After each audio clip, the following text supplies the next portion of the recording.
I have avoided logging in and looking at my student loans like so long now, like pre-pandemic long, because I was in a deferral for a while because I had no money, but I got, here is the page, I got the new student page pulled up, and I'm gonna look at my student loans. I have about $40,000 in them, I think. I did not know that that's what I was taking out. I didn't know how much I was taking out. I didn't know that I was taking out loans. I was not really planning ahead for the rest of my life when I was applying to colleges. I had like other plans, if you get what I mean. I had all that brain spiciness, all that untreated trauma, all that trying to get away from a messy household.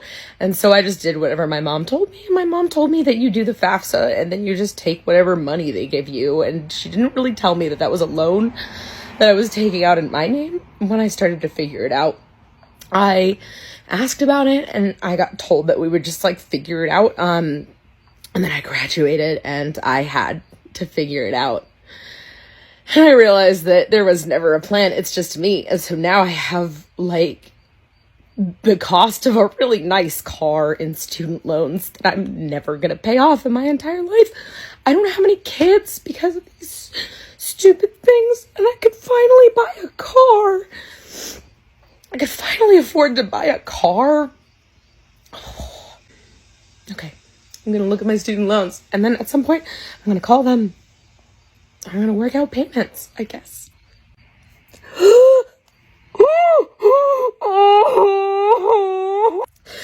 I owe $85,981.34 in student loans. And I make about $19 an hour with my master's degree. So I don't know how to do the math on that, but it's not great, is it? I was talking to a relative the other day, and we were discussing how we have improved our lives financially, both of us have, and what we did to get there. And the one thing that dawned on me is we both took very calculated risks. And when I say calculated, we looked at the numbers, we looked at, where could this put us in the future financially? And these were some very difficult decisions that we each had to make, but they were calculated and we saw them through. Now then, let's think about student loan debt. Why are so many people broke, trying to pay back their student loans, including myself, until mine was forgiven, okay? It's because we don't take calculated risks. Here's what we're told about student loans. We're told, go to school. Okay, I'm really talking to millennials here because they were the first group, really told, go to school and it'll all just fall into place. Guess what? Going to school and hoping it falls into place is not a calculated risk. And I have come to understand this. You may think, I'm taking a calculated risk, but you're really not. If you can't tell what that degree is going to cost you, translate it into dollar figures as to how much it's going to earn you, minus what it's going to require you to pay back each month. If you can't tell those figures, then you're not taking a calculated risk. Some might say we're taking a foolish risk. I won't push as far as saying foolish, but I am going to say it's definitely not calculated. One of the things that people have to do to be financially successful is the risks you take that involve money must be well thought out. And I think, I see this on TikTok after TikTok, and that is, I had no idea my student loan debt was this big. I had no idea that I was never going to be able to pay it off. I fell into that category too, okay? That's me also. And I've come to realize that when we just, jump in the student loan pool blindfolded, that is not a calculated risk. We don't, stick our toe in to see just how deep the water is. In this case, how financially deep the water is. I just was working on a TikTok this morning, but this gal actually had no idea what her student loan bill was logging in to find out because she just didn't bother to do it. This is not a calculated risk. That might actually be considered foolish. So I think something that people need to do is they need to be thinking in terms of, okay, I'm going to take on student loan debt. Do I really know my numbers? Because if you really don't know your numbers, then you're not taking a calculated risk at all. And before you know it, you're going to be on TikTok with people like me making videos, listening to you saying, I had no idea my student loan debt was this big. and I don't want you to be there. Talk to me. Well, I'm a sophomore in college. I go to a private university where tuition is about $56,000 a year, like in total. I do not pay that much, thankfully. I'm on a whole bunch of scholarship, so I don't pay that. But I do still have had to take out loans, multiple loans for every semester of college that I've been in, and I've never actually checked my like how much loans I'm in. I actually don't even look into it. I just click it and I accept the loan. So right now I'm gonna log into my FAFSA, which I know I should like really look into it, but it's like I pay for college myself. So thankfully last year I was an RA and it covered, you get a scholarship and that covered the rest of my tuition. So last year I got a refund check, but this semester I quit being an RA. So I have $1,700 to pay before next school year, before August, so that I can come back. I'm gonna say I'm like $10,000 in debt. Who's paying that? Not I. So it's $20,000 in principal, but I have $613.88 in interest. But I don't have to start paying until I graduate. It says next payment is on 11/20/2027. Okay, and it shows all the loans I've taken out. So since being in college, I've taken out 6 loans. Calculating right, when I graduate undergrad, I will be in about $45,000 in debt. A little over, yeah, like $42,000 in debt that I have to pay back. That's to come out of my bank account. It's not happening. It's not happening. I have private student loans, so whether the government forgives them or not, I'm not affected by that. I don't have a save plan. I'm paying Discover an arm and a leg. That being said, I never said I was giving financial advice. I just like to share my life on this app, and I understand I'm putting things out there that may be a little crazy to some people. However, on the flip side of that, I'm in a unique situation where I had to take out all this money to put myself through college. I chose to go to college in New York City because that's what I wanted to do. People say, oh, well, you could have went somewhere else cheaper. All of the schools I was looking at, all the schools that I wanted to go to get a degree were expensive. I was going to be in debt regardless on where I went to school. So thinking I might as well go to New York City. There was no community colleges where I'm from. I was going to be in debt regardless. Would it have been a lesser debt? Sure. Even if I went to Penn State, I'm from Pennsylvania, I would have been in debt. Going to school in New York, I had amazing experiences. I worked for a celebrity throughout college. I got a corporate job directly out of college because I was already here, and I graduated college with a degree, with a salary that allowed me to pay back. Now, do I love paying back my student loans? Absolutely not. When I got the repayment plan, I nearly fainted. I nearly fell to the ground because I had no clue how I was going to figure out. I was sick, throwing up, so anxious because I did not know what I was going to do. I felt like my world was over. I felt like I was leaving New York. I was going to move back home with my mom, making no money in Pennsylvania. All of the pennies that I've ever made, every single dollar that I made was going to have to go to this debt of paying back my debt for the rest of eternity. One day I just woke up and was done throwing a pissy party for myself, and I just decided I'm going to make the minimum payments, able to because of the job that I have. Luckily, I know that's not the case for everyone, but luckily for me, I was able to pay the minimum payment. I then got a second job because I didn't want to feel strapped in any way for money. I didn't need to get the second job. I chose to do so that I had extra money to buy fun things that I liked that I would not be able to buy from just my salary money, because that was covering my loans, my rent, my bills, my food, that sort of thing. So I chose to work more to not limit my life and have this debt define my entire being. That being said, I now have 3 streams of income that allow me to make these types of purchases, that allow me to, if I want to buy an expensive pair of shoes, I can do so because I have 3 streams of income and my student loans are being paid every month, my rent is being paid every month, and I just choose to make more money. So when I was going to college, I knew that was going to be on me. I did not come from money. I have a single mom. No one in my family went to college.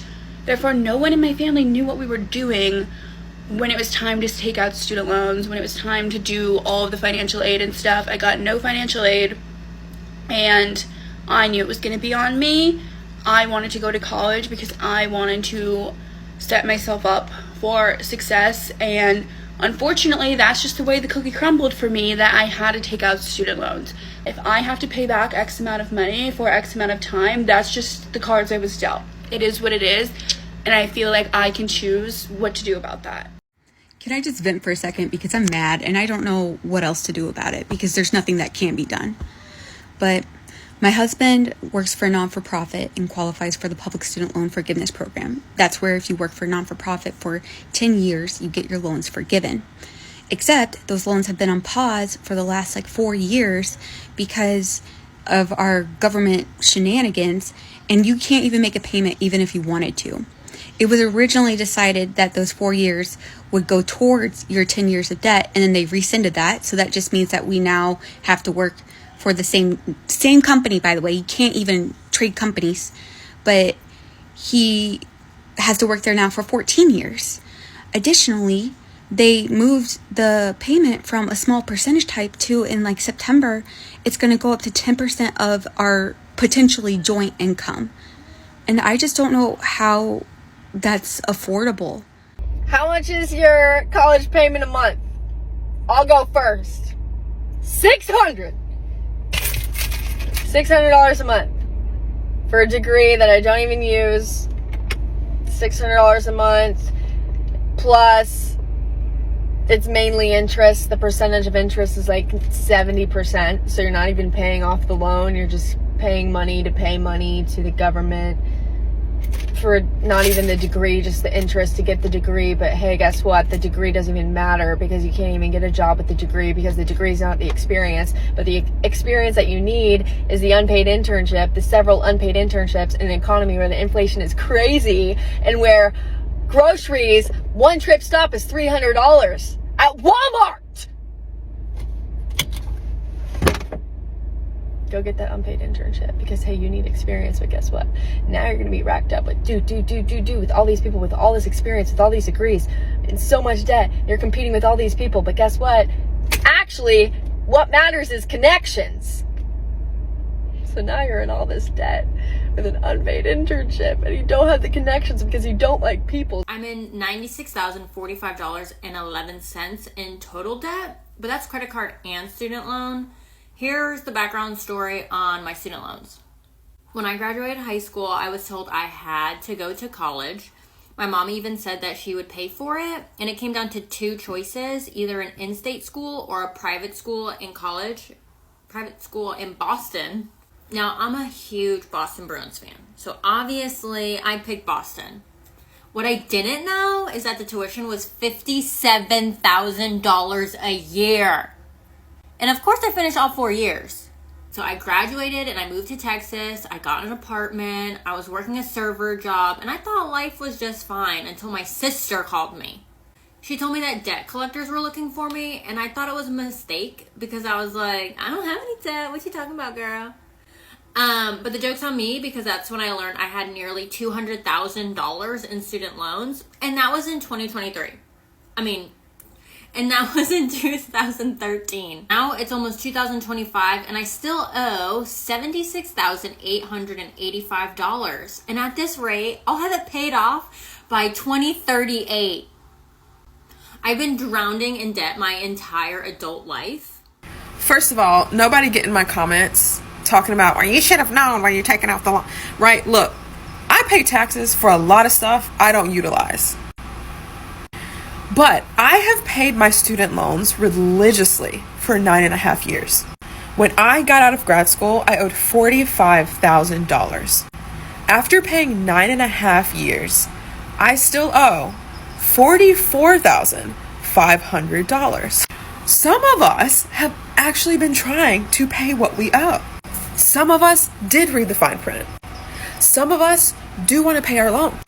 But it is not cool to have a government that is willing to put and continuously put high interest rates for education on these loans so that you have a population of highly educated people who can never get out of debt, or a population of people who really want to get a degree and who just can't afford to do it because they don't have the money now and they can't afford a high interest student loan.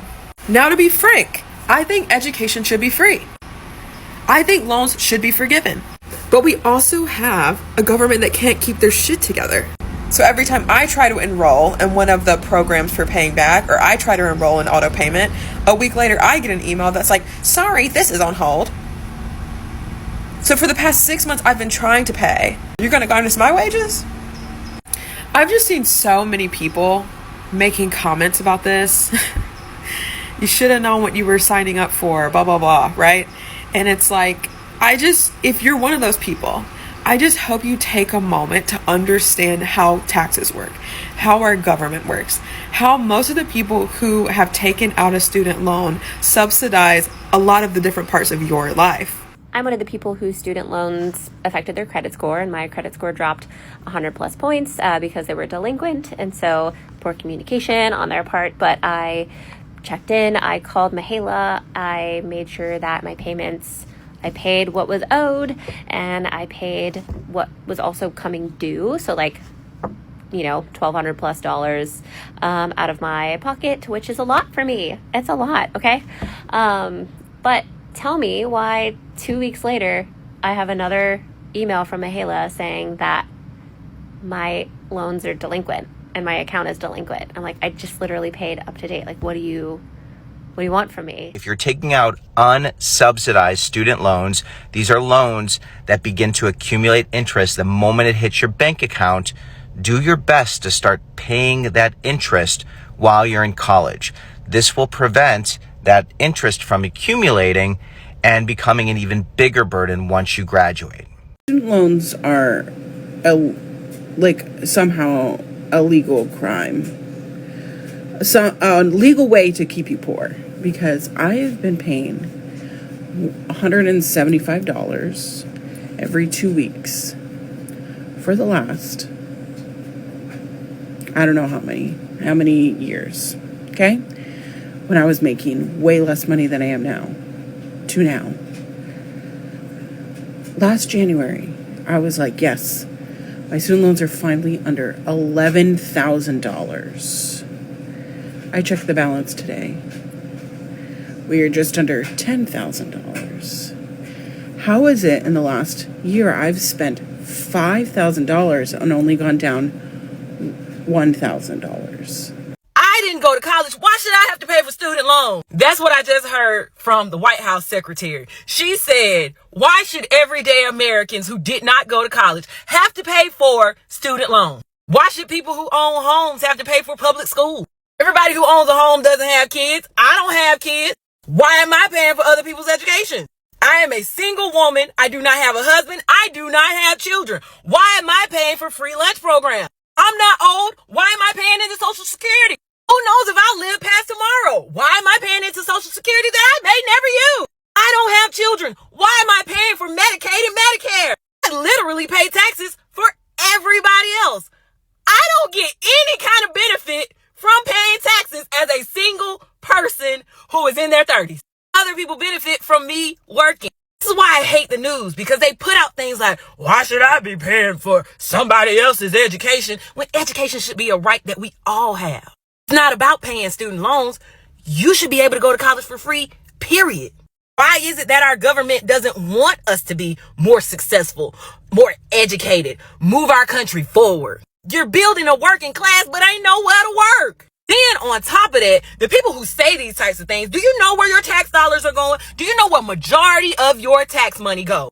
Military spending. That military spending is not going towards your veterans. It's not going towards those who are actively in the military. It's spent on military equipment. It's spent more on our military than all the first world countries combined. And who gets rich off of wars? Who gets rich off of military contracts? Your Congress members. No wonder they want you to be over here talking about, man, I don't want to pay for no student loans and people to get smarter. No, you'd rather pay for the rich to get richer.